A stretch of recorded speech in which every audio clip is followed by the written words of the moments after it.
दोस्तों, साल 1832 में शुरू हुआ था भारतीय रेल नेटवर्क आज दुनिया का चौथा सबसे बड़ा नेटवर्क बन चुका है। जी हाँ, हर रोज लाखों यात्रियों को एक जगह से दूसरी जगह तक ले जाने वाली भारतीय ट्रेनों का इतिहास बड़ा शानदार रहा है। रेलवेज अंग्रेजों द्वारा शुरू किए गए कुछ चुनिंदा प्रोग्राम्स में से एक रहा है, जिसके कारण भारत को आज बहुत ज़्यादा बेनिफिट हुआ है। और इसी वजह से देश की आज़ादी के बाद भी हमारी सरकार ने इसके डेवलपमेंट पर भी और ज़्यादा अच्छे से फोकस किया है।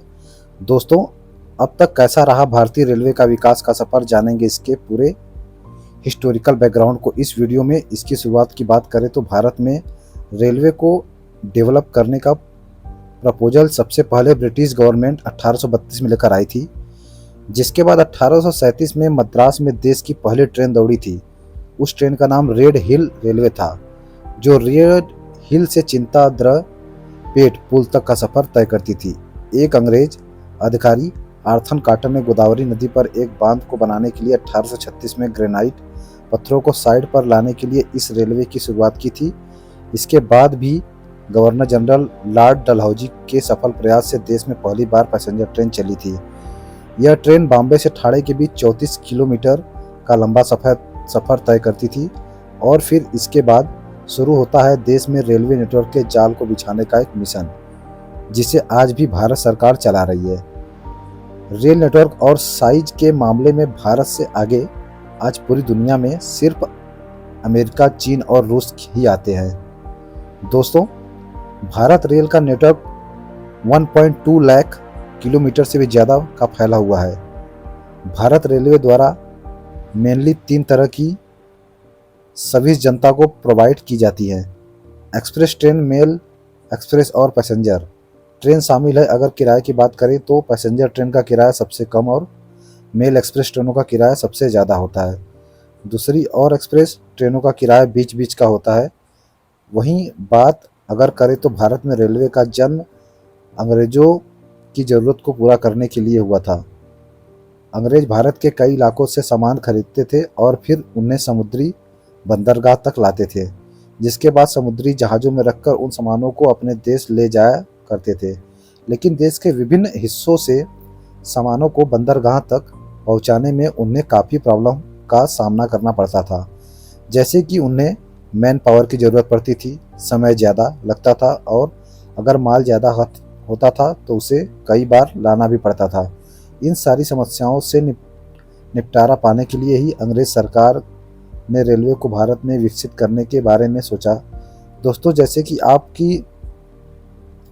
पहले ही बताया कि पहली मालगाड़ी शुरुआत 1832 में हुई थी, जो 1835 से 36 में जा पूरी हुई थी, जबकि यात्री ट्रेन की शुरुआत अलग हिस्सों को भी रेलवे लाइन से जोड़ा जाने लगा। इसके साथ ही ईस्ट इंडिया कंपनी के कंट्रोल में कोलकाता, दिल्ली, इलाहाबाद, जबलपुर और दूसरे शहर में पट्टियाँ बिछाई गईं।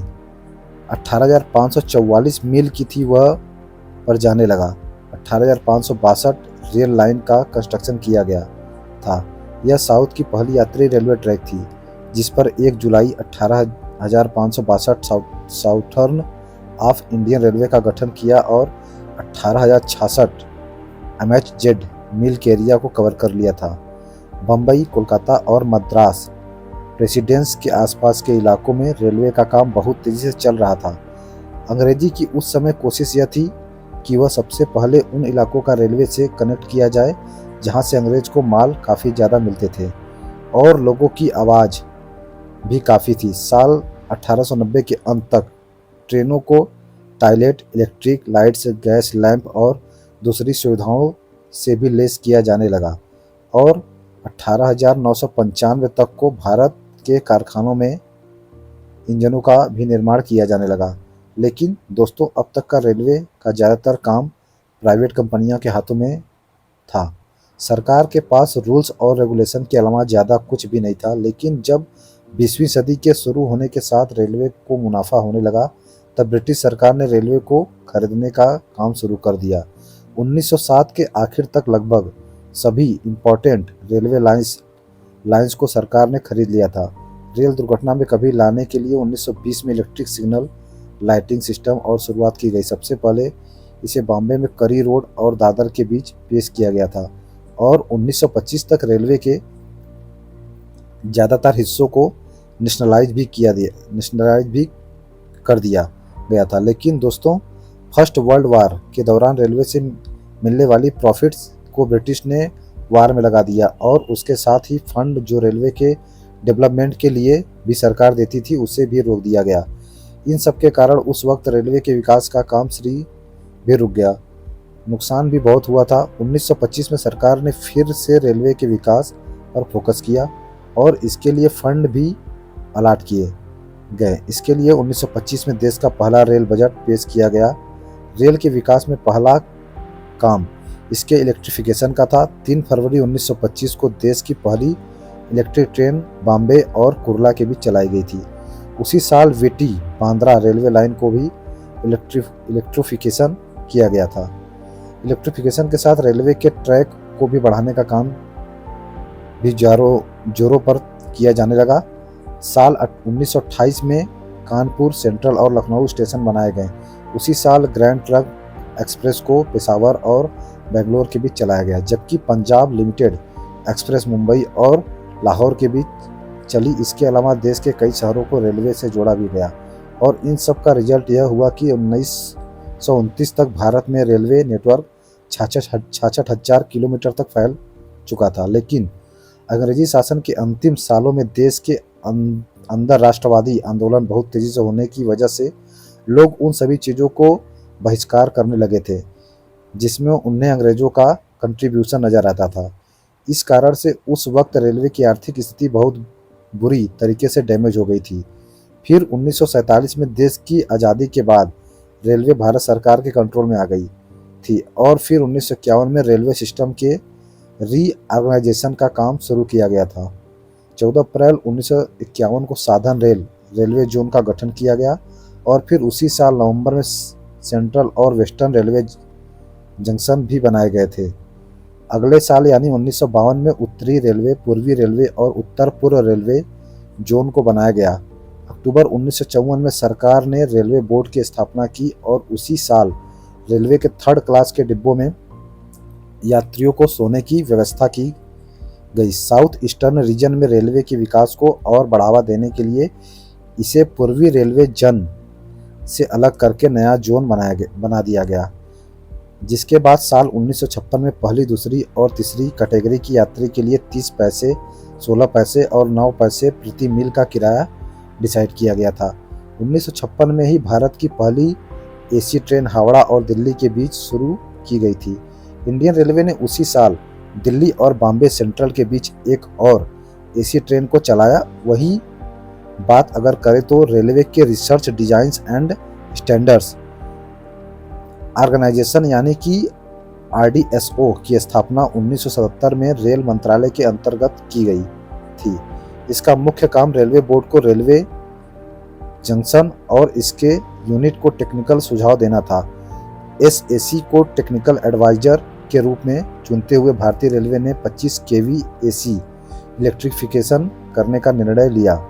साथ ही 1959 में रेलवे के यह फैसला लिया कि सभी यात्री डिब्बे में पंखे और लाइट की सुविधा दी जाएगी। 1961 में इलेक्ट्रिक इंजन के मैन्युफैक्चरिंग का काम शुरू हुआ और उसी साल डीजल इंजन बनाने के लिए भी वाराणसी में DLW यानी कि डीजल लोको वर्कर्स की स्थापना की गई। इसी बीच दोस्तों 1984 में देश की पहली मेट्रो का संचालन कोलकाता में भी शुरू हो गया था।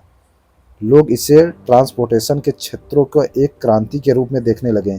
इसके बाद साल 1985 में रेलवे ने कंप्यूटराइज्ड टिकटिंग और रिजर्वेशन सिस्टम के पायलट प्रोजेक्ट को शुरू किया और फिर अगले ही साल 1986 में इन्हें नई दिल्ली रेलवे स्टेशन पर लागू भी कर दिया गया। रेलवे कोच को बनाने के लिए कपूरथला में रेलवे कोच फैक्ट्री की स्थापना 1987 में की गई थी।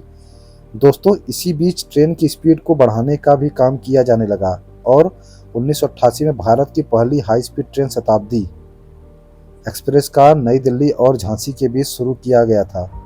इसके साथ ही दोस्तों पहली सेल्फ प्रिंटिंग टिकट मशीन यानी कि SPTM की शुरुआत की गई नई दिल्ली में।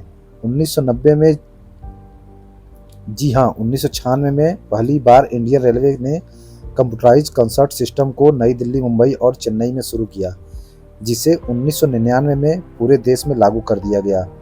यह कंसर्ट सिस्टम की ही देन है कि आप देश के कहीं से भी किन्हीं दो स्टेशनों के बीच टिकट को बुक कर सकते हैं।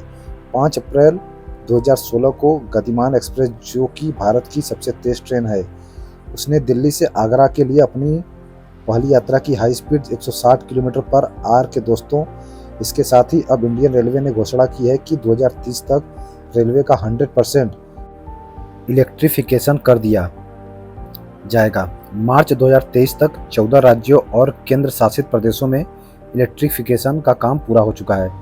देश के रेल नेटवर्क सिस्टम में रोजाना 13,159 पैसेंजर ट्रेन चलती हैं। इसके साथ ही भारत के रेल नेटवर्क सिस्टम में कई खामियां भी हैं। जी हाँ, जिसकी वजह से आए दिन दुर्घटना होती रहती हैं, जिसमें भारी जानमाल का नुकसान भी उठाना पड़ता है। इसकी वजह कि आज भारतीय रेलवे सिस्टम के बहुत से कंप्यूटर काफ़ी पुराने हो चुके हैं, जिन्हें रिप्लेस करना बहुत ज़रूरी हो चुका है। इसके साथ ही नई टेक्नोलॉजी को रेलवे सिस्टम में शामिल करना समय की ज़रूरत बन चुका है। हालांकि सरकार की तरफ से रेलवे के सुधार और विकास के लिए काम किया जा रहा है, लेकिन इसमें तेज़ी लाने की ज़रूरत है। Traffic control system, signal anti clinch device कुछ ऐसे कंपोनेंट्स हैं जिन्हें रेलवे सिस्टम में जल्द शामिल करने से देश भारी नुकसान से बच सकता है। खैर दोस्तों, इस वीडियो में इतना ही। आप हमें कमेंट करके ज़रूर बताएं कि भारतीय रेलवे की यह जानकारी आपको कितनी अच्छी लगी। साथ ही साथ ऐसे वीडियो को आगे भी देखने के लिए हमारे चैनल को सब्सक्राइब करके बेल आइकन को प्रेस कर दें, जिससे कि चैनल के सभी नोटिफिकेशन आपको तुरंत मिल जाए। वीडियो देखने के लिए आप सभी को बहुत बहुत धन्यवाद।